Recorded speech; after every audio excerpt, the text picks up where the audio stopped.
Welcome to everyone student. तो start करते हैं आज का हमारा सेशन। हौसलों के तर्कस में कोशिशों का वह तीर जिंदा रखो, हार जाओ चाहे जिंदगी में सब कुछ फिर से जीतने के लिए उम्मीद जिंदा रखो। कि इसी के आधार पर स्टार्ट करेंगे आज का हमारा सेकंड क्वेश्चंस। लेकिन आपसे हमारी एक रिक्वेस्ट रहेगी कि जिसने भी इस क्वेश्चंस को देखने से पहले जो हमारे पिछले सेशंस को नहीं देखा है उसको पहले आपको देखने की आवश्यकता है, क्योंकि उन्हीं के देखने के बाद आपको जो मेथड हमने लगाया वो आपको पता चलेगा कि कितना इजी मेथड है और किस तरीके से हम इसको डील करेंगे क्वेश्चंस को। अब हम स्टार्ट करते हैं हमारा सेकंड क्वेश्चंस जो आज का रहेगा। Find the momentum of inertia. MI का मेरा मतलब है कि momentum of inertia. Find the momentum of inertia of a rectangular lamina. Lamina इस रेक्टेंगुलर की एक प्रकार से भुजा, about one of it's side. Lamina पटल। तो वापस से देखते हैं, जैसे find the momentum of MI of a rectangular lamina about one of it's side. यानी कि क्वेश्चन हमारा है कि जो हमारा आयत है उस पटल की उसकी एक भुजा के सापेक्ष, उसकी वन साइड के सापेक्ष रिस्पेक्ट में हमें क्या निकालना है, मोमेंटम ऑफ इनर्शियाज की वैल्यू फाइंड आउट करनी है।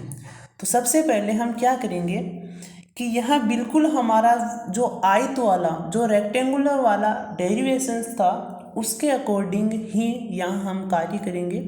को देखते हैं कि किस प्रकार हम लेते हैं इसको।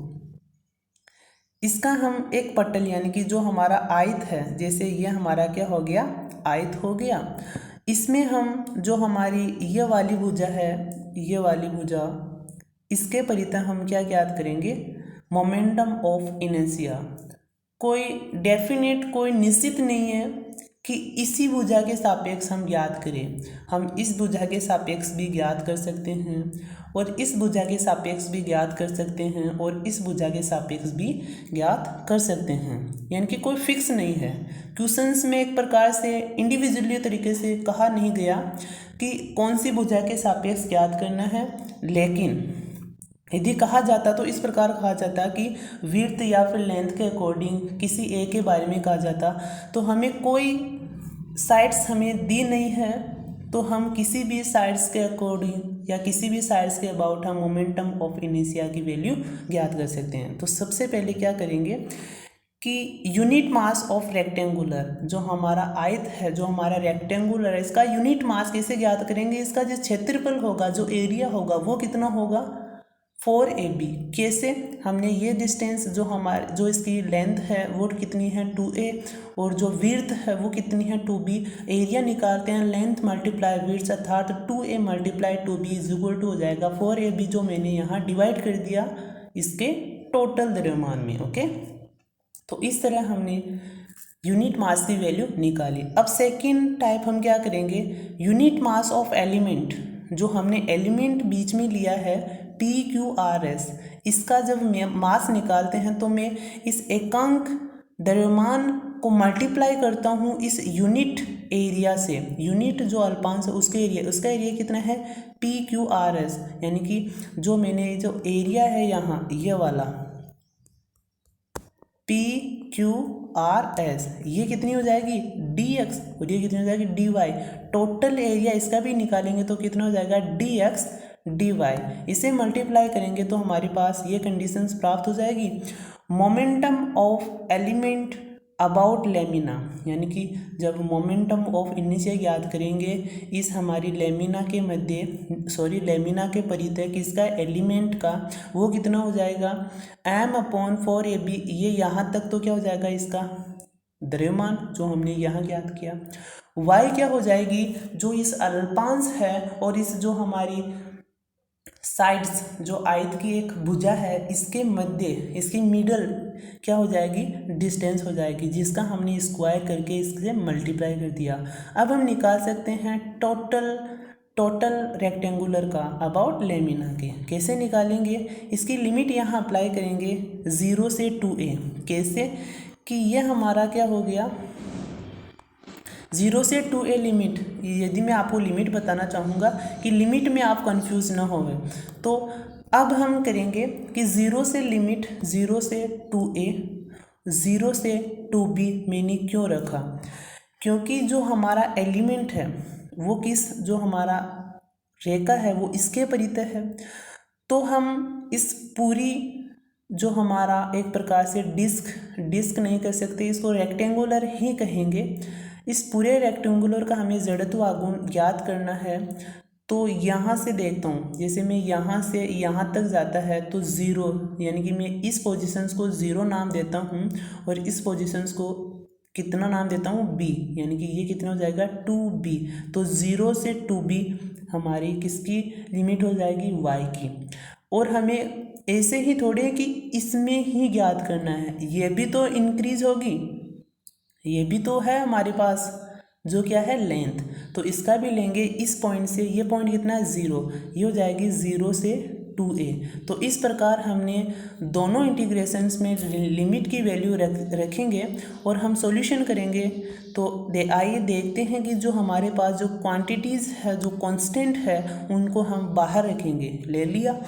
अब हम सबसे पहले मैं क्या करता हूँ, इसमें y के रिस्पेक्ट में इंटीग्रेशन करता हूँ। y के रिस्पेक्ट में इंटीग्रेशन करूँगा y स्क्वायर का, तो कितना हो जाएगा y³ 3। y स्क्वायर का इंटीग्रेशन क्या होता है, y³ कैसे, यानी कि y की पावर n का यदि मैं इंटीग्रेशन करता हूँ dy के सापेक्ष, तो ये कितना हो जाएगा y⁻n+1/n+1।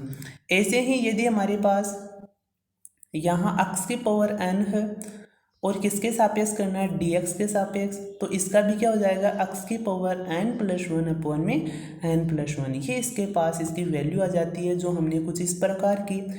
अब इसमें क्या करेंगे हम कि जो हमारी y की लिमिट है 0 से 2b वो यहाँ अप्लाई करेंगे। तो y³ अच्छा 2b का क्यूब यानी कि 8b³ हो जाएगा अपॉन में 3।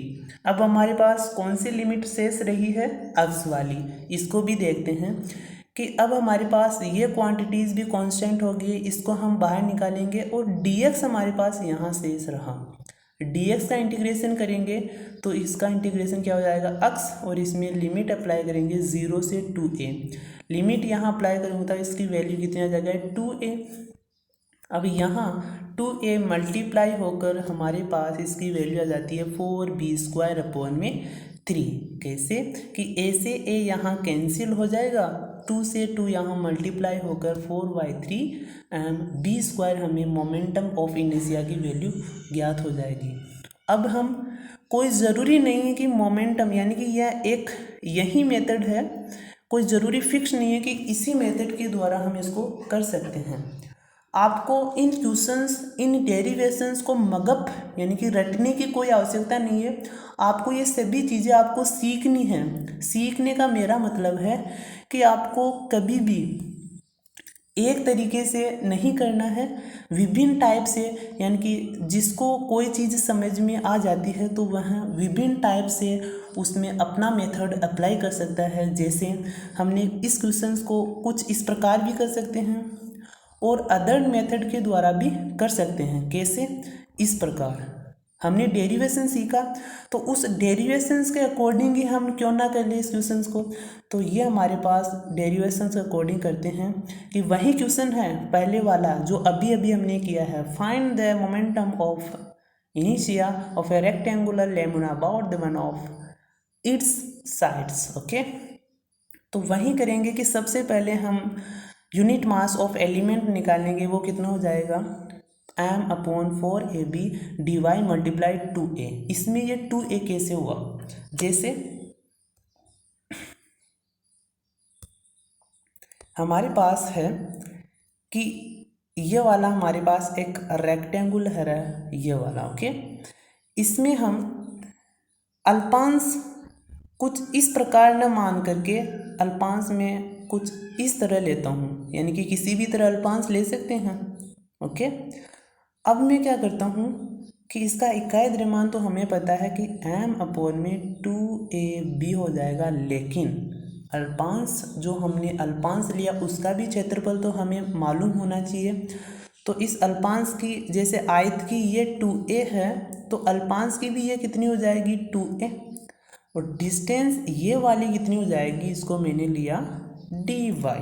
ओके, अब इसका जो क्षेत्रफल कितना हो गया अल्पांश का 2a × dy। ओके, अब मैं इस क्षेत्रफल को इकाई द्रव्यमान से यदि मल्टीप्लाई कर देता हूँ तो मेरे पास इस अल्पांश का द्रव्यमान प्राप्त हो जाता है। तो हमें वही तो चाहिए कि अल्पांश का द्रव्यमान ही तो की हमें तो आवश्यकता होती है। तो इस वाले को इसे मल्टीप्लाई करेंगे तो हमें अल्पांश के द्रव्यमान की वैल्यू प्राप्त हो जाएगी, जो कुछ इस प्रकार है। जैसे यूनिट मास ऑफ एलिमेंट ये वाली हो गई, हमने मल्टीप्लाई कर दिया। Momentum of inertia of rectangular about O dash, यानी कि जो हमने ली ये वाली लाइन है ना, इसके परितः हमें ज्ञात करना है। तो अब इसके परितः कैसे ज्ञात करेंगे, momentum of inertia of rectangular about lamina, अर्थात अब हमें क्या करना होगा, ये एक इजी मेथड है, उससे भी इजी मेथड है ना। अब हमारे पास ये क्या हो गया, अल्पांश का द्रव्यमान हो गया, इसके मध्य डिस्टेंस कितनी है y²। यदि मैं इसको y² से मल्टीप्लाई कर देता हूँ तो मेरे पास अल्पांश का जड़त्व आघूर्ण इस रेखा के परितः ज्ञात हो जाता है। अब उसमें तो क्या थी, उसमें एक लिमिट का एक झंझट था, कि झंझट तो नहीं था कि उसमें एक लिमिट 2 बार अप्लाई करनी पड़ेगी, है ना। इसमें हम एक लिमिट के द्वारा ही क्वेश्चंस को सोल्व करेंगे। कैसे कि हमने अल्पांश इस प्रकार लिया, ये ले लिया, तो इसकी लेंथ तो हमारे पास फिक्स हो गई, ये तो हमारे पास चेंज नहीं होगी, अर्थात जो अल्पांश की लेंथ है वही आयत की लेंथ है। तो इस तरफ तो हमें बढ़ना ही नहीं होगा, हमें तो केवल इस तरह जाना होगा, क्योंकि अल्पांश में जो चेंजेबल होगा वो 0 से 2b तक ही तो होगा। तो इसकी लिमिट लगाएंगे हम 0 से 2b। अब इसका द्रव्यमान रखेंगे और इसको मल्टीप्लाई करेंगे y² से। y² से क्यों, क्योंकि इस रेखा और इसके मध्य कितनी है, लंबवत दूरी लेनी होगी। हमेशा लंबवत दूरी लेते हैं जिस रेखा के परितः हम जड़त्व आघूर्ण निकालते हैं जिस अल्पांश का, तो ये लंबवत दूरी y, तो इसको मल्टीप्लाई कर देंगे इससे, तो हमारे पास ये वाली कंडीशन प्राप्त हो जाती है, ये वाली, है ना। अब हम देखते हैं कि इसमें जो कांस्टेंट वैल्यू है इसको मैंने बाहर निकाला और y का मैंने dy के सापेक्ष, यानी कि y का dy के रिस्पेक्ट में इंटीग्रेशन किया, तो मेरे पास y³ प्राप्त हो जाता है, और लिमिट अप्लाई करता हूँ तो मेरे पास ये कंडीशन प्राप्त हो जाती है। जब मैं इसको मल्टीप्लाई करता हूँ तो 2 से 8 4 बार यहाँ कैंसिल हो जाएगा, 4/3 and b² हमें इसकी वैल्यू प्राप्त हो जाएगी। तो इसी क्वेश्चंस को हमने 2 टाइप से किया है, आपको जो इजी मेथड लगे उसके द्वारा आपको सॉल्यूशन करना है। ओके, आई होप कि ये क्वेश्चंस भी आपको अच्छे से समझ में आए होंगे। तो अब हम मिलते हैं हमारे नेक्स्ट सेशन में। Thank you for till then, take care.